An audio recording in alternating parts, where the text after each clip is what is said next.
وہ مختلف ادوار سے ہوتی ہوتی ہم تک پہنچتی ہیں. یہ احساس کہیں زیادہ اہم بنا ہسٹری کی طرف میری توجہ کا اور تہذیبوں کی طرف توجہ کا. جو میں اپنے بچپن میں دیکھتا ہوں تو ناولس، افسانے، پوئٹری، اس کو پڑھنے کا جو ٹرینڈ تھا اس نے خاص طور پہ تاریخ کا زیادہ شعور دیا. مجھے یاد ہے کہ جو ڈائجسٹ آتے تھے ان میں جو تاریخی کہانی ہوتی تھی وہ زیادہ پڑھتے تھے. ہیروئزم شاید کہیں پہ موجود تھا جو ہمیں تاریخ کی طرف بھی لے جاتا ہے، لیکن ہیروئزم سے ہٹ کر بھی جو اہم انڈرسٹینڈنگ تھی وہ یہ تھی کہ چیزیں جیسی ہمیں انڈیویجول ایونٹس میں نظر آتی ہیں ویسی ہوتی نہیں ہیں.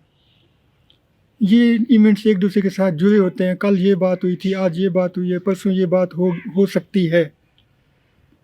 تو یہ سینس جو ہے یہ ہسٹری کی طرف اور تہذیب کی طرف لے کر گئی. تاریخ اور تہذیب جو ہے یہ دو متبادل اصطلاحات ہیں.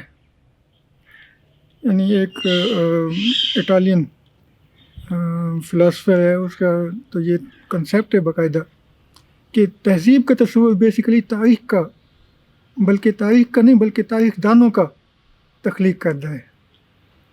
کہ جب انہوں نے تاریخ کو ایونٹ سے آگے نکل کر اور اپنے مخصوص علاقے سے آگے نکل کر ایک بڑے کینوس پہ لے گئے تو اس سے تاریخ کا تہذیب کا تصور بننے لگا. تو تہذیب کا یہ تصور خاص طور پہ اس شکل میں کہ ہمارے آج کا مقابلہ جب ماضی سے کیا جاتا ہے تو بہت سارے مقامات پر ہمیں ایسا احساس ہوتا ہے کہ ہم شاید ماضی سے پیچھے چلے گئے ہیں. اور یہ پیچھے جانے کا کنسیپٹ شاید زوال کا ہے، لیکن اس سے بھی زیادہ اہم کنسیپٹ یہ ہے کہ ہم سے پہلے والے لوگ کتنے طاقتور تھے، جو آج سے ہزاروں سال پہلے بھی، سینکڑوں سال پہلے بھی اپنے کنٹریبیوشن کے حساب سے ہمارے معاشرے کے بہت سارے لوگوں سے آگے تھے. میں یہ نہیں کہہ رہا کہ ہمارا معاشرہ ان سے پیچھے ہے، لیکن معاشرے کے بہت سارے طبقات، بہت سارے حصوں، بہت سارے اچیومنٹ سے پرانے معاشرے ہمیں آگے نظر آتے ہیں اور اس کے آثار بھی موجود ہوتے ہیں. تو یہ جو آثار موجود ہیں یہ بھی تہذیب کے ساتھ ہمارے تعلق کی بنیادی وجہ بنتے ہیں، خاص طور پر اس سینس میں کہ تہذیب بہرحال ایک کنٹریبیوشن ہے انسانوں کا دوسرے انسانوں کے لیے اور مستقبل کے انسانوں کے لیے. اچھا سر، ہمارے بہت سارے کیونکہ سننے دیکھنے والے لوگوں کے لیے یہ ٹرم سویلائزیشن کی، کلچر کی، ہیریٹیج کی نہیں ہوں گی، تو میں چاہوں گا کہ تھوڑا آپ اس کو ذرا ہمارے لیے ایکسپلین کر دیں کہ آخر سویلائزیشن کہتے کس کو ہیں، یہ ڈیولپ کیسی ہوتی ہے، کلچر کا کیا رول ہے، کلچر سویلائزیشن کا آپس میں تال میل یا ایک تعلق کیسے بنتا ہے، اس کو سر ذرا میں چاہوں گا کہ آپ ذرا ایکسپلین کر دیں. بہت شکریہ سر. دیکھیں، ہم عموماً جو ہے ثقافت، تہذیب اور تمدن کے 3 الفاظ استعمال کرتے ہیں. عمومی طور پر ہم جس لفظ کو تہذیب کے نام سے یاد کرتے ہیں میرے خیال میں اس کے لیے تمدن کا لفظ زیادہ مناسب ہے. جو انگریزی کا لفظ سویلائزیشن ہے اس کی ٹرانسلیشن تمدن صحیح ہوتی ہے.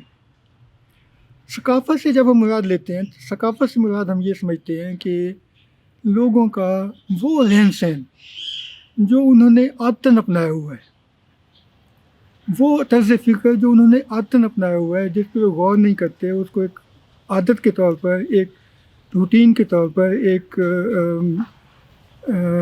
کیا کہنا چاہیے کنٹینیوٹی کے طور پر اڈاپٹ کرتے ہیں. تہذیب کا تصور ثقافت کے ساتھ ہی منسلک ہے. ثقافت کا تصور بنیادی یہ ہے کہ انسان نے جب عملی زندگی کے مسائل کو دیکھنا شروع کیا تو ان کے حل ڈھونڈنے شروع کیے، تو ایسے معاشرے کے ایسے دیر پا حل جو انہیں لگا کہ یہ مستقل ہمارے پاس ہونے چاہیے، وہ انہوں نے اڈاپٹ کیے. اور وہ جب اڈاپشن کی تو وہ ایک ثقافتی عنصر کی حیثیت اختیار کر لیا. وہ کسی بھی معاملے میں، وہ پولیٹکس کے معاملے میں ہے، وہ رہن سہن کے معاملے میں ہے، وہ کھانے پینے کے معاملے میں ہے، وہ ایستھیٹکس کی سینس میں ہے، کسی بھی سینس میں ایسی چیزیں جو کسی معاشرے کو محسوس ہوتی ہیں کہ یہ ہماری سوسائٹی کا ایسا جز بن گئی ہیں جو ہمارے مسائل کو حل کر رہا ہے، تو وہ ثقافت کی شکل اختیار کر لیتا ہے، وہ ایک مستقل لیونگ سٹینڈرڈ کی شکل اختیار کر لیتا ہے۔ اچھا، اس میں خوبی یہ ہے کہ کوئی بھی مسئلہ اس کے بہت سارے حل ہوتے ہیں، اور جو مختلف انوائرمنٹ ہوتے ہیں ان میں حل مختلف ہوتے ہیں۔ لہٰذا جب یہ مختلف حل کوئی ایسی ایجاد کی طرف جاتے ہیں، کوئی ایسی تخلیق کی طرف جاتے ہیں، کوئی ایسی انسٹیٹوشنلائزیشن کی طرف جاتے ہیں جو ایک کلچر سے زیادہ کلچرز کو اٹیکٹ کرتی ہے، اور یا ان سب کو ملا کر ایک اجتماعی شکل دیتی ہے، اجتماعی حل دیتی ہے، اور اس کا کوئی میٹیریل فارم بھی لے کے آتی ہے، تو ہم اس کو تمدن میں کنورٹ کرتے ہیں۔ تمدن سے ہم مراد یہ لیتے ہیں کہ جو شہری نظام کے ساتھ منسلک ہوتی ہیں، جہاں پر آپ کے مختلف ادارے کام میں آتے ہیں، اور ان اداروں کا اظہار جو ہے وہ سالڈ شکل میں، جس کی بہت ساری مثالیں آرٹ ہے، موسیقی ہے، آرکیٹیکچر ہے، انسٹیٹیوشنز ہیں، اس شکل میں آتی ہے، ہم اس کو سویلائزیشن کے دائرے میں لے جاتے ہیں۔ میں مثال کے طور پر ٹائن بی کی مثال دوں تو ٹائن بی کا یہ نقطہ نظر ہے کہ تہذیب کے 4-5 بڑی علامتیں ہوتی ہیں۔ مثلا ایک علامت یہ ہوتی ہے کہ اس کا دائرہ اثر بہت وسیع ہوتا ہے، یعنی وہ ایک امپائر کریٹ کرتی ہے۔ امپائر یقینی طور پہ امپیریلزم ہماری لبرٹیز کے کنسیپٹ کے ساتھ، خاص طور پہ ماڈرن نیشنلزم کے ساتھ متصادم ہے، لیکن دوسری طرف دنیا کے جو بڑے نظام ہیں وہ امپائرز نے اسٹیبلش کیے، کیونکہ امپائرز کا دائرہ اثر بہت وسیع ہوتا ہے، اور وہ ایک بڑی آبادی اور بڑے علاقے کو ایک مشترکہ پلیٹ فارم پر لے کر آتے ہیں۔ اچھا، اسی طرح جو ہے یہ جو مشترکہ پلیٹ فارم میں ہوتا ہے، یہ تہذیب کی کس شکل میں آتا ہے؟ وہ ہوتا ہے آرٹ، لٹریچر، فلاسفی، اس طرح سے لینگویج۔ یہ وہ ٹولز ہوتے ہیں جو لوگوں کو اکٹھا کرتے ہیں، ایڈاپشن کی طرف لے کر آتے ہیں، اور اس کے ساتھ جو بڑا ٹول ہوتا ہے وہ ہوتا ہے نظریاتی، جس کو ہم مذہب کی شکل میں دیکھتے ہیں۔ تو وہ نظریہ، لینگویج، لٹریچر، آرٹ، آرکیٹیکچر، یہ وہ ٹولز ہیں، ٹیکنالوجی، یہ وہ ٹولز ہیں جو لوگوں کو ایڈاپشن پہ لے جاتے ہیں۔ ایک بڑی آرٹسٹک تخلیق جو ہے، ایستھیٹک تخلیق جو ہے، اس کی اپریسیشن کا دائرہ جتنا پھیلتا جائے گا، وہ اس کے خالقوں کی جو ہے وہ برتری یا ان کی ایک عظمت کا نشان بنتا جائے گا۔ ایک بڑی جو بلڈنگ ہے، جو خوبصورت اپنی خوبصورتی میں، اپنی نزاکت میں، نفاست میں جو اپنا اظہار مانگتی ہے، اس کی جو مشہوری ہے وہ دنیا کے مختلف حصوں تک پھیلتی چلی جائے گی۔ لینگویج میں جو ایکسپریشن ہے، لٹریچر میں جو ایکسپریشن ہے، کہ وہ ایکسپریشن جو ہے وہ کتنی متنوع قسم کے جذبات، احساسات کو پریزنٹ کر سکتا ہے، وہ جو پریزنٹیشن کا احساس ہے جو مختلف زبانوں میں نہیں ہوتا، جب وہ لوگوں کو پتہ چلتا ہے کہ ہم ان کو بھی اس طرح سے بھی ایکسپریس کر سکتے ہیں، تو وہ احساس جو ہے وہ چیزوں کو ایکسپینڈ کر دیتا ہے، اور وہ تہذیب کے دائرے کو وسیع کرتا ہے۔ لیکن اہم بات یہ ہے کہ تہذیب اور کلچر یا تمدن اور کلچر میں بنیادی فرق یہ ہے کہ تمدن جو ہے وہ میٹیریل فارم کو لازمی پریزنٹ کرے گا، میٹیریل فارم بھی ایسی جو وقتی نہیں ہوگی، بلکہ وہ طویل عرصے تک قائم رہ سکے اور ادارہ جاتی شکل میں موجود رہے۔ سر، ایک اور بعض دفعہ مجھے ایسا لگتا ہے کہ چیزوں کو کنفیوز کر دیتے ہیں۔ میں یہ جاننا چاہتا ہوں کہ ہم نے سویلائزیشن کی اور کلچر کی بات کی، آپ اگر مناسب سمجھیں تو تھوڑا سا ہیریٹیج کو ایکسپلین کر دیجئے کہ آخر ہیریٹیج کیا ہے، یعنی کہ کیا ہیریٹیج صرف آثار قدیمہ یا مخصوص عمارتیں یا آرکیٹیکچر ہی ہے، یا ہیریٹیج کوئی جو فی زمانہ چیزیں چل رہی ہیں وہ بھی ہیریٹیج کا پارٹ ہوتی ہیں؟ تو کائنڈلی ذرا ہیریٹیج کے متعلق سے ذرا ایکسپلین کر دیجیے۔ دیکھیے، یہ بڑی دلچسپ بات ہے۔ میں ذاتی طور پہ سمجھتا ہوں کہ ہیریٹیج کے ساتھ ہم نے چیزوں کو محدود کر دیا ہے۔ ہیریٹیج کا مطلب بنیادی یہ ہے کہ انسانی ورثہ کسی بھی شکل میں ہے، وہ ہیریٹیج ہے۔ وہ کلچر کی شکل میں ہے، وہ اداروں کی شکل میں ہے، وہ آرکیٹیکچر کی شکل میں ہے، بلکہ اس سے بھی آگے جو نالج کی شکل میں ہے. نالج بائی اٹ سیلف انسان کی تخلیق ہے اور انسان کا ورثہ ہے، اور ہمیں کبھی یہ احساس نہیں ہوتا کہ ہم نالج کا بہت سارا حصہ ضائع کر دیتے ہیں. تو ہیریٹیج سے بنیادی مثال یہ ہے کہ ہر وہ چیز جو انسان نے ایجاد کی ہے، دریافت کی ہے، وہ انسانی معاشروں کے ثقافتی ورثے کا حصہ ہے. وہ نالج کی شکل میں ہے، وہ انسٹیٹیوشن کی شکل میں ہے، وہ آرکیٹیکچر کی شکل میں ہے، وہ ایستھیٹیکل ٹولز کی شکل میں ہے. وہ سارا ہیریٹیج کی شکل میں آتا ہے. ہیریٹیج کا مطلب ہے کہ ہمارے آباء و اجداد کا ورثہ ہے جو ہمارے کام کا ہے، اور ہمیں اس کو ضائع نہیں کرنا چاہیے. ہمیں اس کو آگے لے کے چلنا چاہیے، اس کی کنٹینیوٹی کو فیوچر میں دیکھنا چاہیے. ایک تصور یہ ہے کہ ہیریٹیج شاید پرانی چیزیں ہوتی ہیں. ہیریٹیج پرانی چیزیں نہیں ہوتی، بلکہ وہ لیونگ آرگن ہوتا ہے، ماضی کا وہ حصہ جو آج بھی ہماری زندگی کا حصہ ہے اور اس نے مستقل ہماری زندگی کا حصہ رہنا ہے. اس کنسیپٹ کے ساتھ ہیریٹیج کا تصور موجود ہے.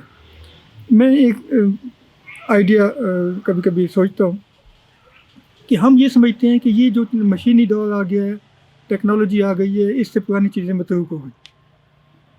انسان کی مختلف سٹیجز پہ دریافتیں انسان کے لیے مستقل قابل عمل ہیں اور فائدے کا جز ہیں.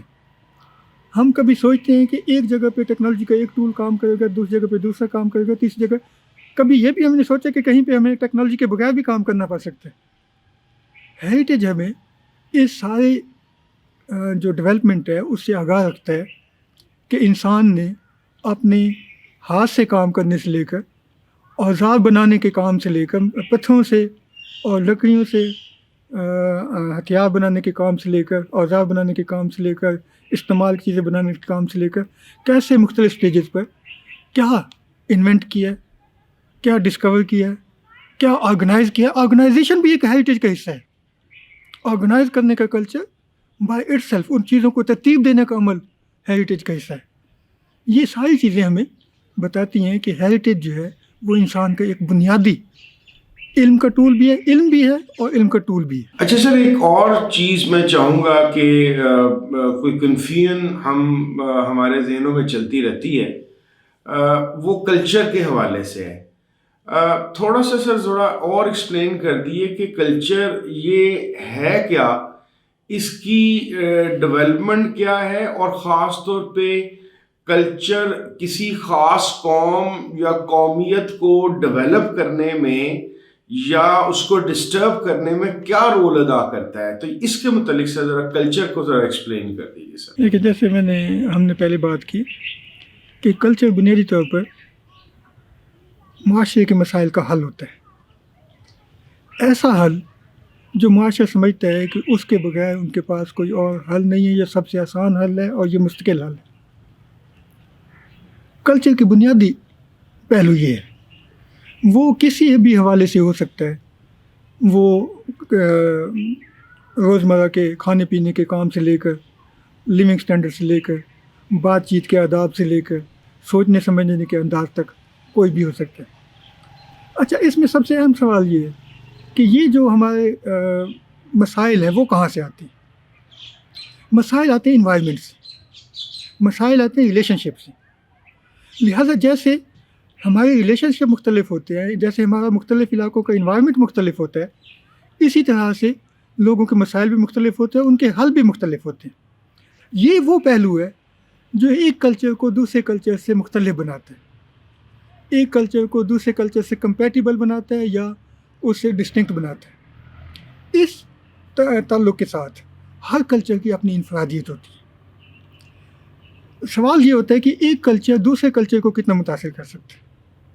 اگر ایک کلچر کا کسی مسئلے کا حل دوسرے کلچر کی نسبت زیادہ آسان، زیادہ کم خرچ، زیادہ کم وقت میں حل دینے والا ہے، زیادہ لوگوں کو حل دینے والا ہے، تو وہ کلچرل انفلوئنس زیادہ ہوتا ہے. اور اس طریقے سے کلچر ایک دوسرے کو انفلوئنس کر کے آگے چلتے ہیں. یہ جو ڈسٹنکشن ہے، یہ ڈسٹنکشن ہماری آئیڈینٹی بناتی ہے کہ جب ہم یہ سمجھتے ہیں کہ ہماری جو روزمرہ کے مسائل کا حل ہے اور اس سے جو ہماری ہیبٹس ڈیولپ ہوئی ہیں جو ہمارے لیونگ اسٹائل ڈیولپ ہوا ہے وہ ہمیں دوسروں سے مختلف بناتا ہے اور ہماری آئیڈینٹی بھی ڈیولپ کرتا ہے. اس وجہ سے کلچر لازمی طور پہ آئیڈینٹی کا بنیادی جز بن جاتا ہے. لیکن کلچر میں ہوتا کیا ہے؟ کلچر میں سب سے بنیادی اظہار ہوتا ہے آپ کی کمیونیکیشن، لینگویج اور لٹریچر، آپ کے جذبات اور احساسات، آپ کے پیشنس، آپ کا دوسرے لوگوں سے ملنے کا انداز، دوسرے لوگوں سے تعلق کا انداز. یہ جو انداز ہے یہ آپ کے ایک گروپ فیلنگس کو بڑھا دیتا ہے. اس لیے دنیا بھر میں یہ ایک پاپولر آئیڈیا ہے کہ گروہی جو تعلق ہے اس کی سب سے بڑی بنیاد لینگویج ہوتی ہے. جہاں پہ آپ کمیونیکیٹ زیادہ اچھا کر سکتے ہیں وہاں پہ کلچر ریلیشن زیادہ اچھے ہوتے ہیں. کبھی ہم یہ سوچیں کہ ہمارے انگلش ورلڈ کے ساتھ تعلقات کیوں اچھے ہوتے ہیں، تو اس میں بنیادی حوالہ یہی ہے کہ ہم انگلش میں کچھ نہ کچھ کمیونیکیٹ کر سکتے ہیں. تو کلچر میں بھی سب سے بنیادی حوالہ یہ ہوتا ہے کہ جہاں پر آپ لوگوں کے ساتھ اپنے بنیادی احساسات کو شیئر کر سکتے ہیں، جہاں پہ یہ شیئر کر سکتے ہیں وہاں پہ آپ کی گروپ فیلنگ جو ہے وہ عام لوگوں سے زیادہ بڑھ جاتی اور وہ ایک آئیڈینٹی کی شکل دے دیتی. اس آئیڈینٹی کے جو شکل ہے اس میں جب کمپٹیشن میں جاتے ہیں، وہ سیاسی ہو معاشی ہو، اس میں اضافہ ہو جاتا ہے یا کمی ہو جاتی ہے. جب آپ کی کمپیٹیبلٹی میں سیاسی ماحول میں ہو اور وہاں پہ آپ مارجنلائز ہو تو آئیڈینٹی کا یہ جو فیلنگز ہیں وہ زیادہ طاقتور ہو جاتی ہیں. جہاں پہ آپ بینیفیشریز ہیں وہاں پہ آئیڈینٹی کی یہ فیلنگز کم ہو جاتی ہیں. اس طرح سے یہ چیزیں آگے چلتی رہتی ہیں. تو دونوں صورتوں میں ایک تو یہ کہ کلچر بہرحال ایک آئیڈینٹی کا بیسک اور طاقتور ٹول ہے اور اس میں ہمارے لیونگ سٹائل اور کمیونیکیشن بہت اہم ہے. اور دوسرا یہ کہ ہم جو بھی کرتے ہیں اس سے ایک کمپٹیٹیونیس ڈیولپ ہوتی ہے، پولیٹیکل اور کمرشل یا اکنامک، اور اس سے جو ہے آئیڈینٹی کے جو مسائل ہیں وہ زیادہ واضح بھی ہوتے ہیں اور کمپیٹیبل بھی بنتے ہیں. اچھا سر، ابھی تک نا مجھے جو آپ کی بات سے سمجھ آ رہی ہے خاص طور پہ کلچر کے حوالے سے کہ کلچر جو سا ہے وہ ایک کنٹینیوس ایولیوشن کے پروسیس میں سے گزرتا ہے، یہ کوئی جامد چیز نہیں ہے. تو میں یہ جاننا چاہتا ہوں کہ جب اس کی یہ حقیقت ہے اور کسی بھی وجہ سے جو ہم نے کوشش کی پاکستان میں مذہبی وجوہات کی بنیاد پر ہم نے یک رنگی اختیار کرنے کی کوشش کی یا ایک یونی ڈائریکشن میں ہم نے چلنے کی کوشش کی کلچر کے اندر، تو اگر ہم کسی طریقے سے اپنے آپ کا اپنے ملک میں جو مختلف اکائیاں ہیں ان کو حقیقت مان کر ملٹی کلچرلزم کو مان لیں، تو کیا یہ ہماری سروائیول اور ڈیولپمنٹ اور آپس کی تعلقات کو یونیفائڈ رکھنے کے لیے اور بیٹر کنیکٹ کرنے کے لیے بہتر نہیں ہو سکتا؟ اس کو سے ذرا کمنٹ کیجئے گا اس بات پہ ذرا. یہ سب سے دلچسپ اور سب سے مشکل سوال ہے. دلچسپ اس لیے ہے کہ اگر ہم اس سوال کا جواب غیر سیاسی انداز میں ڈھونڈیں تو آسان جواب ہے، لیکن اگر سیاسی انداز میں ڈھونڈیں تو پھر تھوڑا سا مشکل جواب ہو جاتا ہے. جن علاقوں پر پاکستان قائم ہے، پہلی بات ہمیں یہ سمجھ لینی چاہیے کہ یہ سیاسی انتظام میں کبھی بھی مستقل نظام کے طور پر موجود نہیں ہوئے.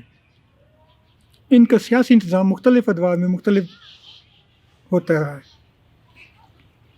مثلاً جو مغل امپائر ہے یا اس سے پہلے سلطانیٹ ہے، وہ کلچرلی سینٹرل ایشیا اور ایران کے ساتھ اٹیچ ہے.